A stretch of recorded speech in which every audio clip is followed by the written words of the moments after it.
Okay, next we are going to sit in on a panel to discuss aspects between the ISS program and the commercial LEO destinations program as they relate to maintain the continuity of research in the microgravity environment. Our moderator for this panel is Robin Gattens, the director of the International Space Station at NASA. She leads strategy, policy, integration, and stakeholder engagement for the space station program at the agency level. She provides technical advice for the program as well as oversees program execution and risk management. Robin is engaged in NASA's strategic planning to leverage the space station to enable a robust low Earth economy. She also played a leadership role in NASA's response to an independent external review of the operations and management of the International Space Station National Laboratory and provided leadership for the new strategic direction of the ISS National Lab. Robin also has 35 years of experience at NASA in both the space station program and in development and management of the life support systems for human spaceflight missions. Please join me in welcoming the very well-accredited Robin and her guests to the stage.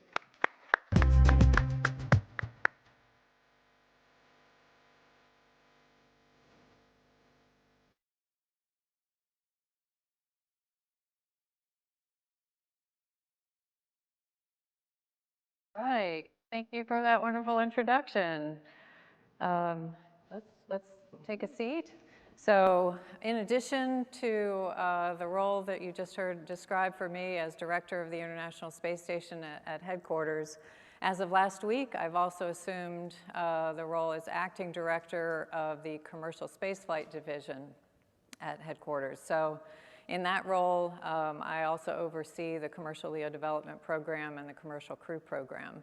So with that, it's a natural, I've been working a lot of the transition activities from ISS to commercial space stations, and I've been working really hard on the LEO microgravity strategy that Jim Free talked about in the lunch, if you were able to hear that. So we are really seriously looking forward to your feedback on these goals and objectives for our future work in low Earth orbit that we're going to be sharing with all of you very, very soon in the coming weeks. So with that, of these goals and objectives, science is one of the most important goals for our work in low Earth orbit and the station's #1 priority. We've been fully utilizing the ISS and plan to through the end of life, while at the same time we're planning for how we will continue utilization on the commercial LEO destinations, or CLDs. The primary purpose of these CLDs is to partner with US private industry in the development of commercial platforms and capabilities and help create a market environment which these services are available to both the government and the private sector. We want the CLDs to be online by the end of the decade to sustain our critical science and technology demonstrations. The challenge is figuring out how we do that in a way that provides continuity for you, our user community, which is super important. So to speak on these developments, I'm joined by my colleagues and good friends, Dr. Kirk Costello, who is the Utilization Manager for the Commercial LEO Development Program, and Ryan Prouty, the Manager for the International Space Station Research Integration Office. You have some fans out there. Did you plant those? So Ryan, let's start with you. Can you speak to our current utilization on the ISS and the planning that's already taking place for the rest of the decade? I can, thank you. Probably not in a short answer, so I'll give you the short answer. One of the best things that I love about ISS is there's always something exciting going on. You've been hearing a lot this week about the science that we're doing on board, and you've also heard, I think Jim said it, I think Dana said it, we are in the golden era of ISS research, and we are not slowing down anytime soon. We're working to make sure that we maintain a regular cadence of crew and cargo vehicles to the space station. As you know, these vehicles carrying investigations cover a wide capability supporting a breadth of scientific fields. As we look to the rest of the decade, while on the surface, seems like it's far away. In a research payload world and the time it takes to get on orbit, it's like tomorrow, maybe yesterday. And so we're working closely with our user community to understand their priorities for execution on station while it's here. We want to use it while it's here, and keep conversations going about what they want to go do on CLDs. And so thankfully, Kurt and I know each other really well, and we work great together. But we have been, ISS has been and will continue to also support tech demo objectives. Those technologies intended to be used on CLDs, we are already testing out on space station. So our commercial partners can help reduce risk or understand how their vehicles may operate in the future. And so we already have that partnership happening, which is kind of exciting to see. Thanks, Ryan. And I forgot to mention at the beginning, we hope to have some time for Q&A. So if you have a question, if you think of a question, please type it into the app, and we'll try to address it if we have time at the end. So moving on to you, Kurt.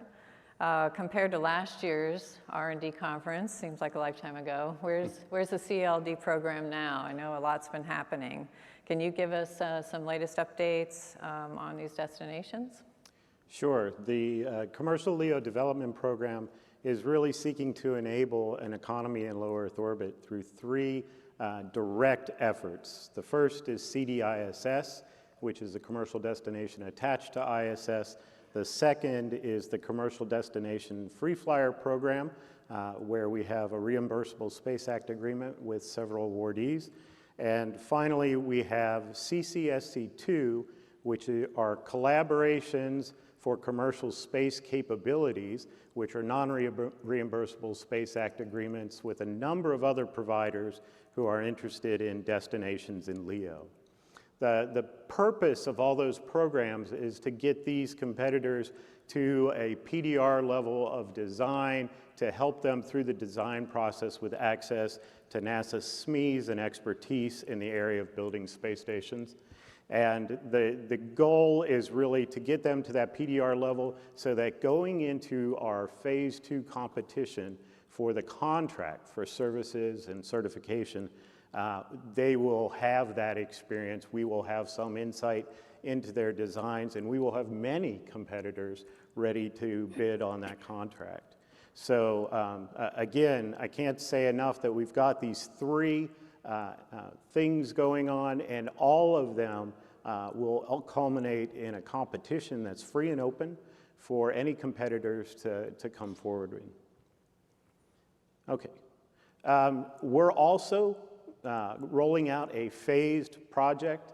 Again, phase 1 is to get folks through PDR, and phase 2 will be the contracts for hopefully multiple awardees to make for certification and services contracts for those.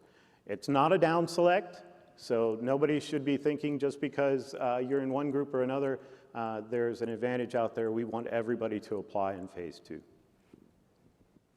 So we've seen a lot of progress this year. We track milestones in the program. In terms of Blue Origin's orbital reef, they've completed several milestones related to critical life support systems testing. They've also done a full burst pressure test for the Sierra Life module, the large integrated flexible environment habitat structure for orbital reef.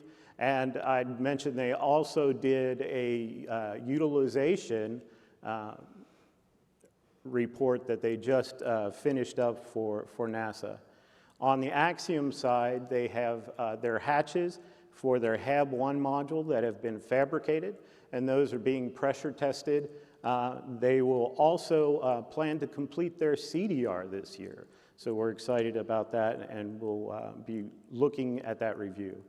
On the Starlab side, they've completed a number of system definition reviews and the initiation of milestones for an optical link demonstrator, for communications capability, and a urine processor demonstration for their ECLSS capabilities.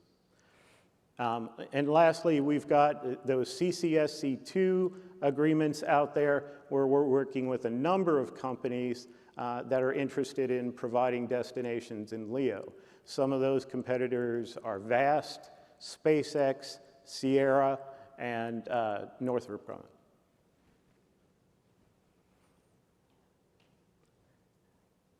And Okay. talk a little bit more about your utilization requirements and the discussions you've been having with industry around those.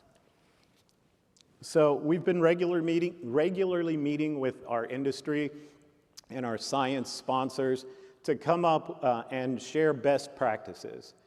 Best practices that we found in the ISS program through a number of technical exchange meetings on the operations side. Most recently in the utilization side, we had a TIM on June 11th and 12th where we went over utilization requirements. And I'm going to break a little bit of news here, but today on sam.gov we have an announcement out for our commercial LEO development program safety TIM. This will be an engagement with our SNMA office to the safety communities out there in CLDP, implementation partners, all of those of you who've had to do safety to get your research on orbit might be interested in this TIM, and it will be the 13th and 14th of August in Houston. So please go out to sam.gov and you'll see that announcement today. The program really built on sending out requests for information first to gain this feedback from industry.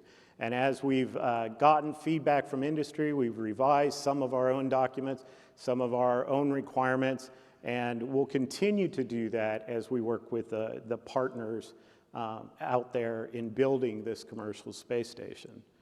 And it really does help us understand better how we might do a new phase of operations where NASA is not the only customer, but one of many. It helps us understand the basic laboratory capabilities that our science sponsors need and how we can get that onto these destinations. And then how we can collaborate in defining some common payload interface standards that will allow us to take payloads that we're already capable of flying on ISS and use those heritage payloads on the commercial LEO destinations as we transition from ISS to CLDs. I think that's Great. So tons going on. Good to hear about the safety TIM coming up, and who doesn't love going to Houston in August? So, well, is I'm Houston sure in you'll June or get- Houston in August? You pick. All right. So let's talk about the phenomenal job being done by the ISS National Lab in building this demand for space research among government and commercial users. What is the current utilization pipeline signal for this transition to CLDs? I'm just seeing in working with cases just this really strong set of and increasing interest in using the station. Yeah, I think there's a very strong signal out there from our other governmental agencies and CASIS as to new uses for the microgravity environment to advance science and advance discovery in a number of fields that are maybe more important to some of our non-traditional space users. Certainly, the Igniting Innovation Awards that BPS and National Lab put out highlight some of the amazing research being done on ISS that will help this transition. As we get the word out to the community more and more about these successes on ISS and how it can help your research models, those will translate, I think, into this very strong signal that we're seeing. You and I have been engaged in some of that engagement with the other government agencies, and we know that they're interested in talking about the opening up of space and how they could use this as a platform for their research. And lastly, if you caught the Monday keynote with Jenny Meehan, she is now leading that effort in OSTP to really bring together that policy and the capability for us to collaborate more with our other governmental agencies. Yeah, and I've been pleased to work on the interagency working group along with Jenny and National Science Foundation, and have just seen the excitement growing among the interagency for in-space research. Also, great support for the idea of a national lab continuing, even post-ISS. So we've been working really hard on what that would look like. We're envisioning it, since it's not going to be a single destination, but leverage multiple destinations, that we might change the name to something like an institute. So stay tuned. We're still working on that and hope to be sharing some more details about that with you very, very soon. So Ryan, if we're taking a look at the user community and the capabilities that the community is maximizing now, how is that going to be provided in the future? Talk about what hardware can we save? What can we preserve from ISS to CLDs? Or what kind of new capabilities do users want to see?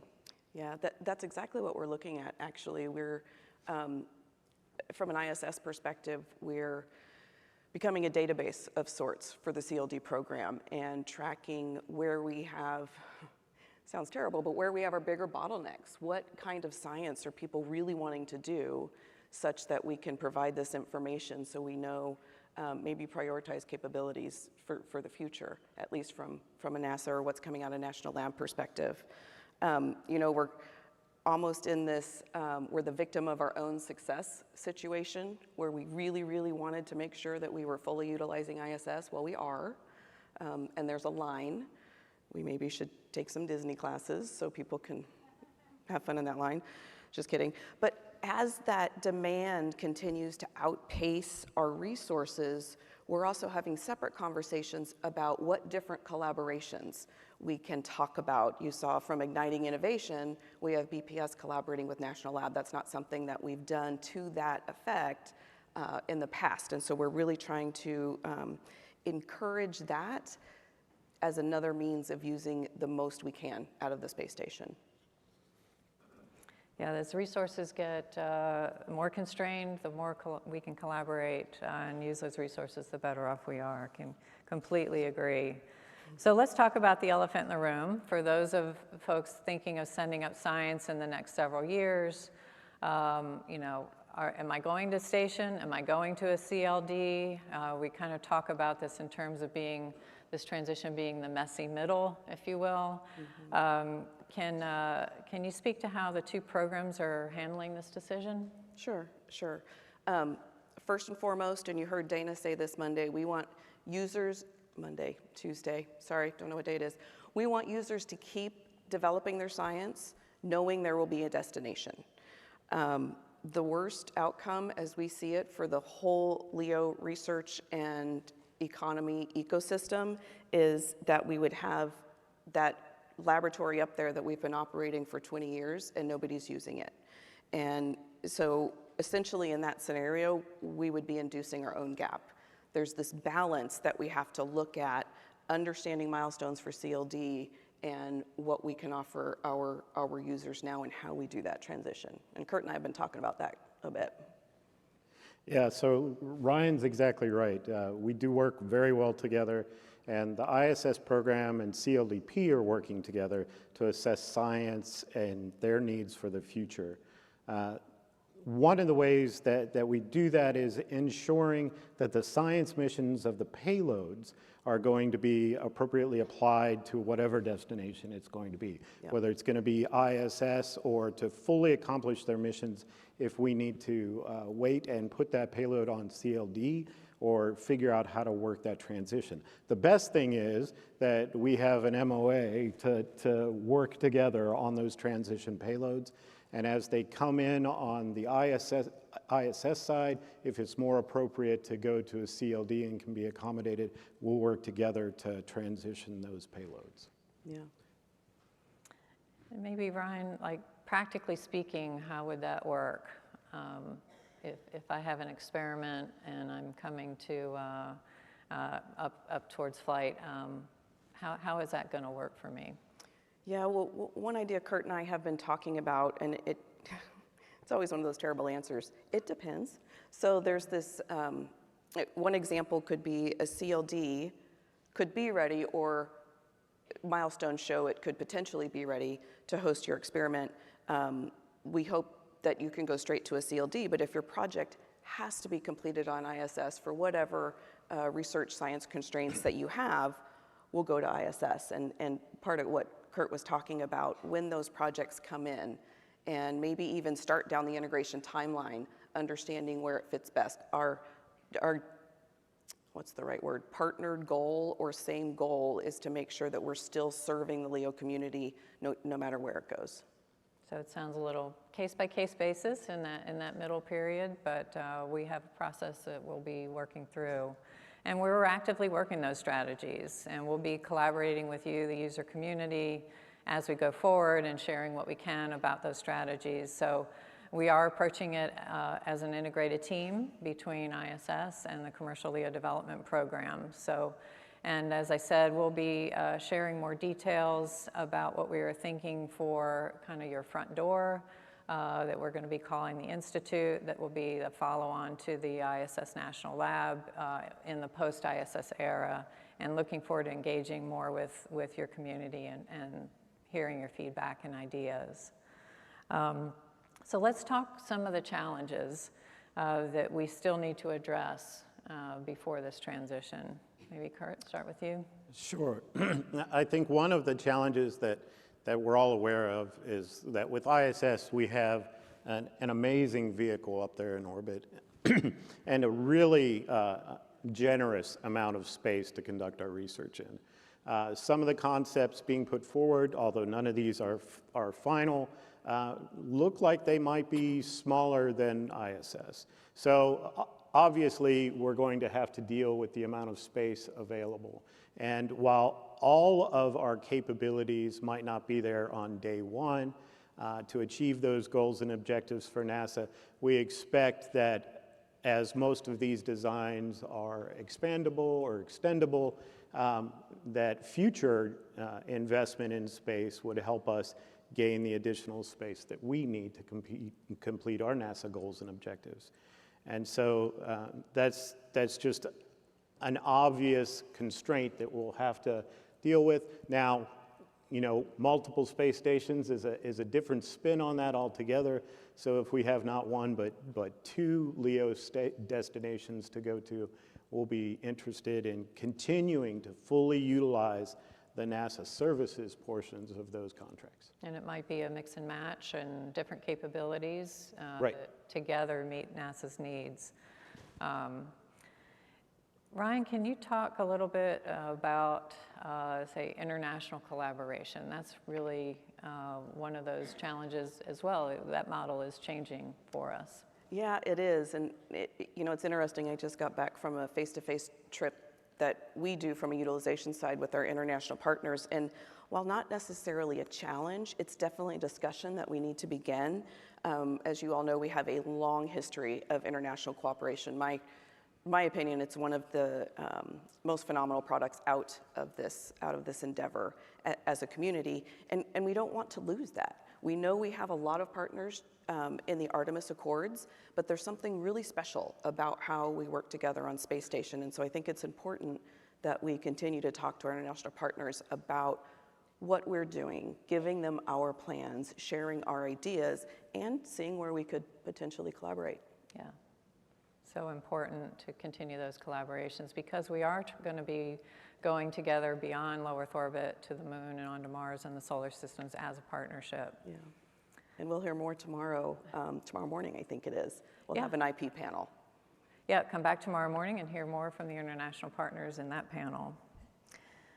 All right, so I think we do have just a little bit of time, maybe 5 minutes or so for some Q&A. Have we had any questions from the app? I see Kara back there. Can everyone hear me? Oh, there we go. Yes. Yes, we've had a few questions submitted. So first question, how many stations do you expect to see up in, the LEO space, customized, long term, not in the current, but overall, how many stations would you think to be up there? Well, certainly from the NASA perspective, our Phase 2 award is looking to award multiple awardees. We would hope those generate multiple destinations, and As far as the long term, though, that's a commercial question. It's what will the market bear? And as new people come up with uses, as people are able to prove business plans and the capabilities to generate revenue either in orbit or through transport to orbit, I think we'll see LEO become crowded and eventually, hopefully, in helping humans take the next step to other destinations. So the next question that was submitted, when people talk about the science in LEO, they often don't mean research into improving spaceflight operations. How can we use LEO to do research that enables deep space exploration and operations? Oh, we're doing that today on the station, right, Ryan? Yeah, you're the ECLIS expert. Yeah. Yeah, we're doing a lot of technology demonstrations and human research on station today. One of the, my background is ECLIS, near and dear to my heart. I can proudly say that station has enabled us to get to 98% of water recovery, which is really important for those long duration missions, as well as many of the other technologies. So, and that will be an ongoing goal in the use of our, in the government's use of these commercial destinations as well. NASA and our international partners want to continue doing those activities because we're not done yet. We are checking some of the boxes off, I would say, for on station and completing some of our objectives, but we're still going to have human research and tech demos carrying forward. That's a great example. More autonomous healthcare, more autonomous operations. Those are things that we want to prove out before we have to put them in play on a Mars mission. Right. Sorry, the whole screen just jumped. The space station is a fantastic science and development platform, but not quite used for industrial in-space manufacturing. Is it possible for the space station to be turned over to a commercial operator to support further science and testing objectives, but it also enables CLDs to be more industrial manufacturing focused? Oh, I don't know that both of those are one answer. I think there's multiple answers. And this isn't going to answer your question, it's just some thoughts that are coming to me. That's one of the things that I know the INSPA team and Space Station thinks about quite often is we are utilizing Space Station right now to test out what advanced materials or biological products we can manufacture in space and then bring home and use. But then you have to think about how to scale that to support humans writ large. And Kurt said we have a whole lot of space to do our science. Yes, but we may not have enough to do some of these amazing ideas that people are coming up with, so we're going to have to get creative. Mike Roberts from ISS National Lab, I have to credit him with this comment because he calls the space station more like a test kitchen than a full-blown production facility. We're trying a lot of things, but limited in ability to then scale those up, and that's where the follow-on platforms can really take over. Mm-hmm.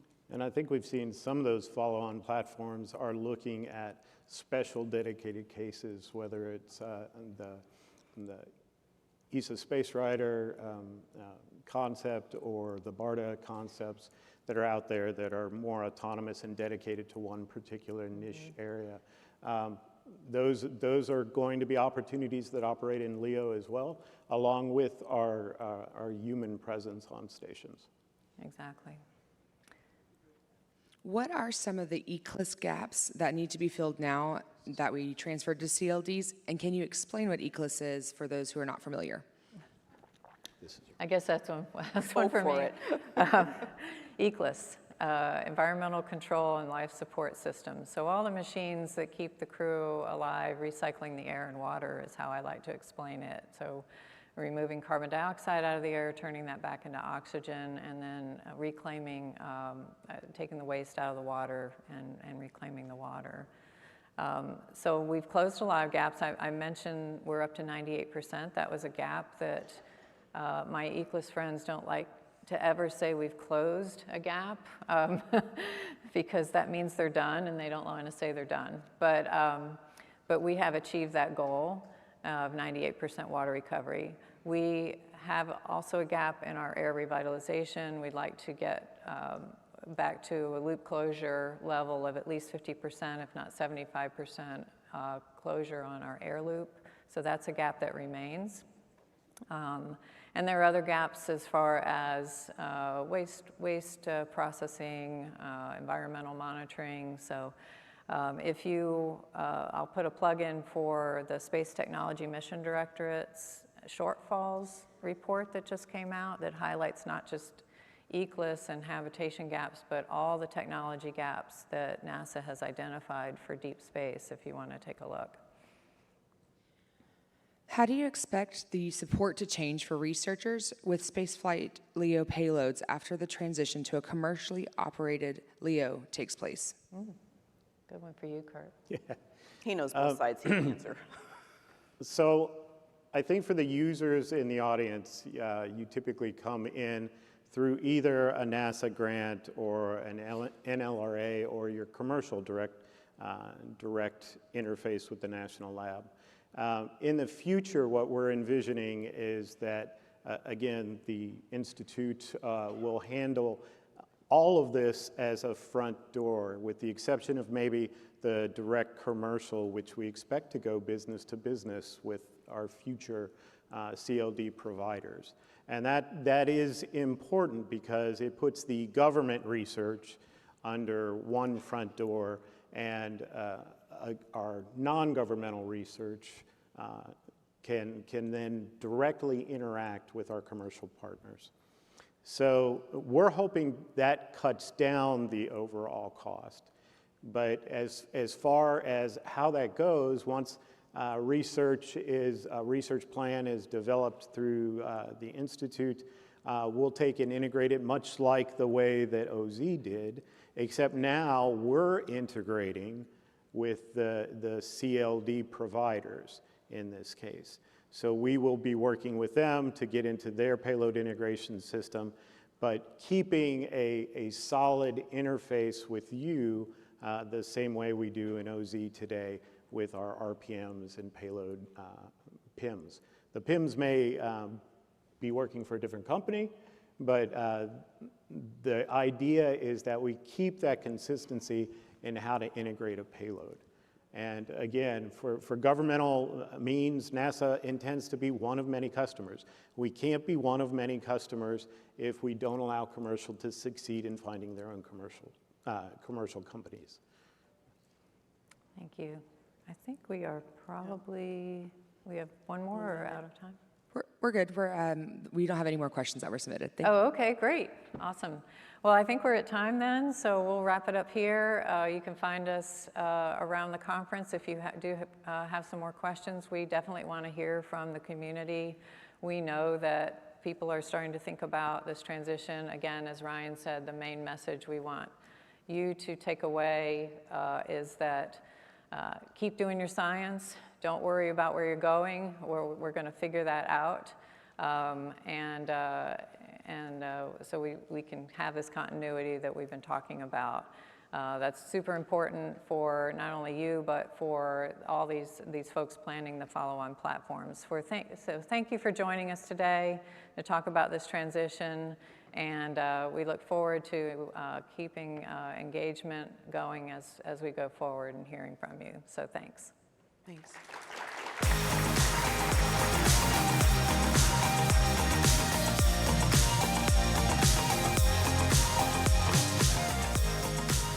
All right, another big round of applause for that panel and amazing questions. Thank y'all for submitting those questions.